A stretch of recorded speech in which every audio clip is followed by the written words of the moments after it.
O.J. Noer was born about the beginning of the 1900s. He's a Wisconsin native. Was one of the first soil scientists in the state of Wisconsin. For his graduate research, he was given a grant by the Milwaukee Sewage District at that time to study this new product they had developed. Was a heat-dried biosolid from the wastewater treatment plant. It was a new technology from England called anaerobic digestion. And they were drying this material from digestion and trying to figure out what to do with it. Understood the nutrient value that was involved and was able to develop the methodology to turn that into a very useful organic fertilizer, Milwaukee. At that time they were using manures and other things like seeds and that were dusty and things like this. And it turned out to be Milwaukee ended up being a very good dust-free fertilizer that was excellent for turf grass. And part of his graduate research work was to study different crops. There's pictures in the file with studies on cabbage and all sorts of agricultural crops. And he finally settled on turf grass. O.J. Noer's early work helped build the industry from ground up. I think because a lot of his work provided the foundation for everything that we've done, not only functionally but scientifically in the industry.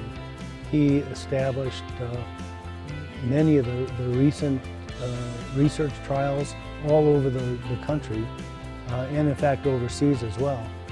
And some of the results of that allowed the industry to build, as good research would do. It allowed it to build into more sophisticated products, methods. He did work on his PhD as well, but never finished it. And instead, he joined Milwaukee, or the Milwaukee Sewage District, as their agronomist and essentially their marketing director, and developed the markets from that starting in 1927. As Noer advanced his career, he became known to wear multiple hats, touching many lives.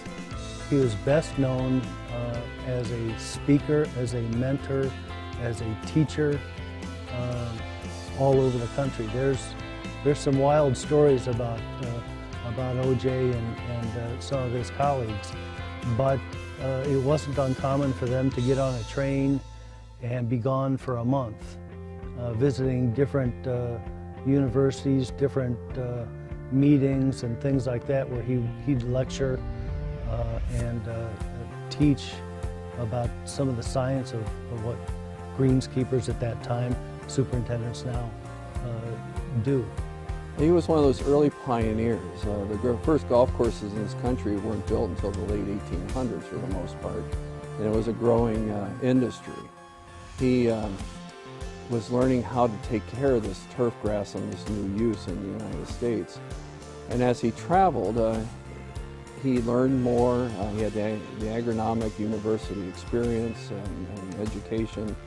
And he ended up visiting, they say in his time, by the time he retired in the late 50s, he had visited somewhere around 90% of all the golf courses in North America. What he really did in the 40s, 50s, 60s, even early 60s, served as the foundation for everything that we do now. And teach guys. He wasn't the one that had a secret formula for taking care of turf grass. He was one who shared the knowledge of others throughout the whole industry and helped grow that. And that's why he's known as the father of turf grass agronomy in this country. The O.J. Noer Research Foundation benefits users and growers of today's turf grasses. The foundation started around 1959 as O.J. was retiring.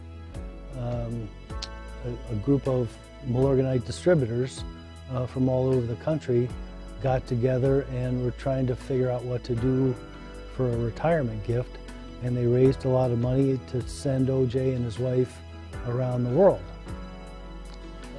O.J. had been around the world a number of times, and so that wasn't, any kind of big deal for him.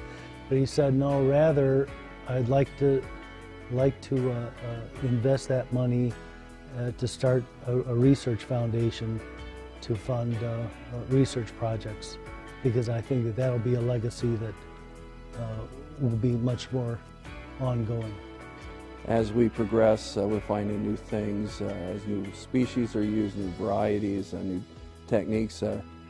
We don't do research on applied or product-based, but we support basic research that can be applied and used by the industry as a whole in the biggest geographic areas possible. And the second is to support graduate students where we can, and then go from there to disseminate that information. In the late 70s, early 80s, one of our additional goals was when we helped Michigan State Libraries establish what is now called the Noer collection. OJ's books and all his publications were in a collection, and they wanted a place for them. And Michigan State Libraries was one of the few university libraries that were willing to accept that collection. I don't think it's just limited to certainly not just a golf turf, but a lot of his work has benefited sports turf, the lawn care industry, sod production, and I think it probably expands beyond that as well.